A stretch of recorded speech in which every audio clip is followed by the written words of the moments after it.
এই সূরাটা নাজিলের একটা ব্যাকগ্রাউন্ড আছে। আল্লাহর হাবিব সাল্লাল্লাহু আলাইহি সাল্লাম মক্কার জমিনে কাফিরদেরকে দাওয়াত দিতে লাগলেন, আল্লাহর ইবাদত করো, আল্লাহর জিকির করো, আল্লাহর প্রশংসা করো। এরকম দাওয়াত দিতে দিতে কিছুদিন পরে বিষ্ণু ইসলাম বলতে শুরু করলেন, রহমানের ইবাদত করো, রহমানের জিকির করো, রহমানের পায়ে সেজদায় লুটিয়ে পড়ো। তখন কাফেররা প্রশ্ন শুরু করে দিল, মুহাম্মদ এতদিন বলতা আল্লাহ, এখন কইতেছো রহমানের কথা, আসলে কোনটা? আল্লাহরে তো আমরা চিনি, রহমানরে তো আমরা চিনি না। আল্লাহর দাওয়াত দিচ্ছ, আল্লাহর গুণগান গাইছো, আল্লাহকে আমরা চিনি জানি, কিন্তু রহমানটা আবার কে? সে আবার কবে আসলো, কোত্থেকে আসলো, কবে থেকে আছে, কতদিন থাকবে? রহমানরে তো আমরা চিনি না। ওরা রহমান চিনে না। এজন্য আল্লাহ তাআলা রহমানকে চিনায় দেওয়ার জন্য আর রহমান নামে একটা সূরা নাজিল করে দিলেন।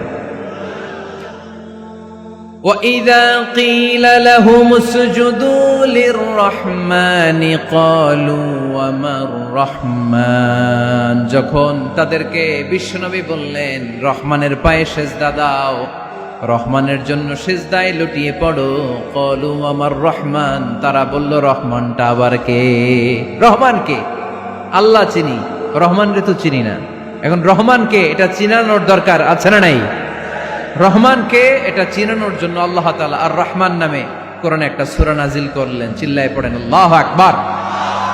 কাফেরদেরকে জানানোর জন্য রব্বুল আলামিন সূরাত আর রহমান নাজিল করলেন আর বললেন, আর রহমান আল্লামাল কুরআন খলাকাল ইনসান আল্লামাহুল বায়ান। দয়াময় রহমান শেখালেন কোরআন, বানালেন ইনসান, শেখালেন বায়ান। দয়াময় রহমান শেখালেন কোরআন, বানালেন ইনসান, শেখালেন বায়ান। দয়াময় রহমান শেখালেন কোরআন, বানালেন ইনসান, শেখালেন বায়ান। দয়াময় রহমান শেখালেন কোরআন, বানালেন ইনসান, শেখালেন বায়ান। আল্লাহু আকবার। আল্লাহ বলেন রহমানকে চিনো না? আর রহমান আল্লামাল কোরআন খলাকাল ইনসান আল্লামাহুল বায়ান। আমি হলাম রহমান, আমি দয়াময়, আমি মেহেরবান। আমার দয়ার কোনো শেষ নাই, আমার মায়ার কোনো শেষ নাই। আমার দয়া ভালোবাসা ছাড়া এই পৃথিবীতে কোনো কিছু হওয়া সম্ভব। ওয়াসিআত রাহমাতি কুল্লা শাই, সব জায়গায় আমার আল্লাহর রহমত আছে না নাই? আল্লাহর রহমত ছাড়া এক ফোঁটা বৃষ্টি আকাশ থেকে জমিনে ঝরে? আল্লাহর রহমত ছাড়া একটা গাছের পাতা মাটিতে পড়ে? আল্লাহর রহমত ছাড়া একটা শ্বাস আমরা ভেতরে ঢুকাতে পারি? আল্লাহর রহমত ছাড়া পৃথিবীতে কিচ্ছু সম্ভব না। চিল্লায় বলেন ঠিক কি না? আমার আল্লাহর দয়া ভালোবাসা যে কত বেশি আমরা জানি না, আমরা জানি না। আরশের বুকে আল্লাহ বিশাল সাইনবোর্ডে লিখে রেখেছেন, সাবাকাত রাহমাতি গাদাবি, সাবাকাত রাহমাতি গাদাবি। এর মানে হচ্ছে আমার রাগের উপরে আমার দয়া বিজয় লাভ করেছে। সাবাকাত রাহমাতি গাদাবি, আমার রাগও আছে, আল্লাহর রাগ আছে না? আমার দয়াও আছে, আল্লাহর দয়া আছে না? আল্লাহ বললেন আমার রাগও আছে, আবার আমার দয়াও আছে, তবে জেনে রেখো আমার রাগের চেয়ে দয়া বেশি। আল্লাহর কোনটা বেশি? দয়া বেশি। আমাদের পাপ অন্যায় যত বড় হোক, মনে রাখবেন আল্লাহর দয়া তার চাইতেও বড়। নাকি ছোট? আপনি যত বড় পাপ করেন না কেন, আমাদের জন্য আল্লাহর পক্ষ থেকে দয়া আছে না নাই? বনি ইসরাইলের এক লোক সিরিয়াল কিলার ছিল, খালি মার্ডার করতো, সিরিয়াল মার্ডার। একটা, দুইটা, তিনটা, 10টা, 5টা করতে করতে করতে করতে 99টা মার্ডার করেছে। কয়টা? এলাকায় আছে নাকি এরকম কেউ? 99টা মার্ডার। কল্পনা করা যায়? 99 জন মানুষকে সে নিজ হাতে হত্যা করেছে। 99 মার্ডার করার পরে তার মনে ভয় আসলো, হায়রে না জানি আল্লাহ আমার সাথে কেমন আচরণ করে আখিরাতে। আমার তওবা আছে কিনা কপালে জানি না, আমার তো ক্ষমা নাই, কি করব আমি? তো সে লোকজনদেরকে জিজ্ঞেস করলো আমার ক্ষমা আছে কিনা, এটা কে বলতে পারবে? আমাকে আল্লাহ মাফ করবে কিনা? তারা সবাই বলল এই এলাকায় এক আল্লাহর ওলি আছে, তার কাছে যাও। সে আল্লাহর অলির কাছে যেয়ে বলে, ও আল্লাহর অলি, আমি 99টা হত্যা করেছি, 99টা মার্ডার, আমার কপালে ক্ষমা আছে কিনা তুমি একটু বলো। আল্লাহর অলি কই, কি বললা? 99টা মার্ডার?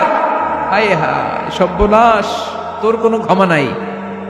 এবার যে মার্ডার করছে কয়, আমার যেহেতু ক্ষমা নাই, তোরে বাঁচায় রেখে লাভ কি, তোরেও দিলাম শেষ করে। এবার সেঞ্চুরি করে ফেলাইছে। কথা বুঝতেছেন? আমার যেহেতু ক্ষমা নাই, তো তোরে বাঁচায় রেখে কি লাভ, তোরেও শেষ করে দিলাম।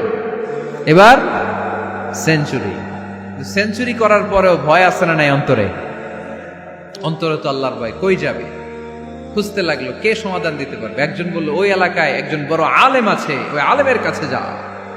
সে আলেমের কাছে যেয়ে বলে, আলেম, আমি 99টা হত্যা করেছি, এখন আমার বড্ড ভয় হয়, আল্লাহ আমারে মাফ করবে কিনা, তুমি একটু আমারে বলো। আলেম বলে, তোমার গুনাহ যত বড়ই হোক, আমার আল্লাহর দয়া তার চাইতেও বড়। তুমি কি পাপ করেছো, কি অন্যায় করেছো তুমি? তুমি জানো না আমার রব কত মেহেরবান, তিনি কত দয়ালু, তিনি ভালোবাসার আধার, তিনি করুণার আধার। তোমার পাপ অন্যায় যদি হয় খালের পানির সমান, বিলের পানির সমান, আমার আল্লাহর দয়া সাগরের পানির সমান। তোমার পাপ আর অন্যায় যদি হয় পাহাড়ের সমান, আমার আল্লাহর ভালোবাসার দয়া হচ্ছে আকাশের সমান। তুমি যদি তওবার মতো তওবা করতে পারো, ক্ষমার মতো ক্ষমা চাইতে পারো, চোখের পানি ছেড়ে, চোখের পানির বড় দাম, চোখের পানির মধ্যে বিশাল কারিশমা, এটা আল্লাহ খুব পছন্দ করে। 2 ফোঁটা পানি আল্লাহ পছন্দ করে। এক, জেহাদের ময়দানে শহীদের গা বেয়ে ঝরে পড়া রক্তের ফোঁটা।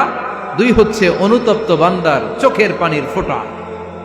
বান্দা যখন অনুতপ্ত হয়ে চোখের পানি ছেড়ে কাঁদে, তার চোখের পানি চোখ বেয়ে নাকের ডগা বেয়ে মাটিতে পড়ার আগেই ওই অনুতপ্ত বান্দার সব গুনাহ আল্লাহ মাফ করে দেয়। সে জিজ্ঞেস করলো, আমার ক্ষমা আছে কিনা? আলেম বলে, আছে, ক্ষমা আছে। তওবার মতো তওবা কর, তাওবাতান নাসুহা, তওবার মতো তওবা করলে আল্লাহ ঠিকই মাফ করবে। সে এতটাই অনুতপ্ত হলো, এতটাই, সে আল্লাহর কাছে ক্ষমা চাইতে শুরু করলো। আলেম পরামর্শ দিল, তুমি যে এলাকায় থাকো এলাকাটা ভালো না, এলাকাটা ছাড়ো, এখানে সব ডাকাতদের এলাকা, তুমি একটা ভালো এলাকায় যাও, ওখানে যে তওবা করে ভালো মানুষ হয়ে যাও। সে নিয়ত করে কাপড় চোপড় গুছিয়ে ভালো এলাকায় যাবে। ঘর থেকে বেরোয়ার সাথে সাথেই মালাকুল মাউত চলে আসছে, তার রুহু কবজ করে ফেলছে। এখন রুহুকে নিয়ে যাবে। ফাজাআত মালাইকাতুর রাহমা ওয়া মালাইকাতুল আযাব, রহমতের ফেরেশতারাও আসছে, আযাবের ফেরেশতারাও আসছে। রহমতের ফেরেশতারা বলে, না না, সে তওবার নিয়ত করেছে, যদিও তওবা করতে পারে নাই, যদিও ভালো এলাকায় যেতে পারে নাই, তওবার নিয়ত করেছে, অনুতপ্ত হয়েছে, ক্ষমা চাওয়ার চিন্তা করেছে, আমরা তার রূহ নিয়ে ইল্লিনে রেখে দেব। আযাবের ফেরেশতারা বলে, না না, 99টা হত্যা করার পরে আরো একটা হত্যা করে সেঞ্চুরি করেছে, এখনো তো ভালোভাবে তওবা করতে পারে নাই, তার রূহটা নিয়ে আমরা সিজ্জিনের ভেতরে ঢুকায়ে দেব। 2 দল ফেরেশতার মারামারি, এ বলে আমরা নিব, এ বলে আমরা নিব, ঝগড়া আছে না নাই? আল্লাহ বললেন, রাখো রাখো, ঝগড়ার দরকার নাই। এক কাজ করো, যেখানে মারা গিয়েছে ওইখান থেকে ফিতা দিয়ে মাপতে শুরু করো। ভালো এলাকাটা যদি কাছে হয় জান্নাতের ফেরেশতারা নেবে, খারাপ এলাকা যদি কাছে হয় জাহান্নামের ফেরেশতারা নেবে। খারাপ এলাকা তো একেবারেই কাছে, ঘর থেকে বেরোয়ার সাথে সাথে মৃত্যু হয়েছে, আর ভালো এলাকা তো অনেক দূর। আল্লাহ জামিনটারে আদেশ দিলেন, জামিন, এই অনুতপ্ত বান্দার জন্য তুই ভালো এলাকাটা কাছে চলে আয়। ভালো এলাকাটার জামিনটা তুই সংকুচিত হয়ে যা, যদিও ঘর থেকে বের হয়েছে একেবারে কাছে, খারাপ এলাকা হাজার হাজার মাইল দূরে চলে যা। ফিতা দিয়ে মাপ দিয়ে দেখে, সর্বনাশ, ভালো এলাকাটা তো একেবারেই কাছে, খারাপ এলাকাটা অনেক দূরে। আল্লাহর ফয়সালা অনুযায়ী রহমতের ফেরেশতারা তার রূহকে নিয়ে জান্নাতের ভেতরে ঢুকিয়ে দিয়েছে। 99টা হত্যা করার পরে আরো একটা হত্যা করে সেঞ্চুরি, 100টা খুন করছে। আপনি কয়টা করছেন? আমি কয়টা করছি? তো 100টা খুন করে যদি ও মাফ পেতে পারে আমার আল্লাহর কাছ থেকে, আমরা কি ক্ষমা পেতে পারি না? ওর পাপের কাছে আমাদের পাপ কি? কয় ওয়াক্ত নামাজ ছাড়ছেন আপনি?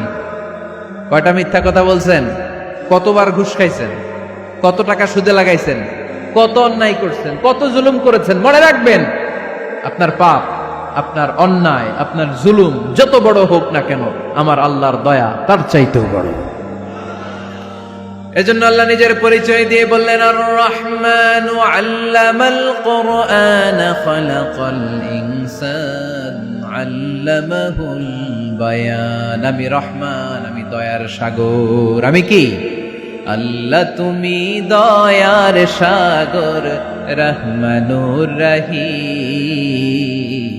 তোমার দয়ায় পূর্ণ আমার সারানিশিদিন। তোমার দয়ায় পূর্ণ আমার সারানিশিদিন। আলহামদুলিল্লাহ পড়েন। তাহলে বুঝতে পারলাম আমার আল্লাহর দয়ার কোনো শেষ আছে?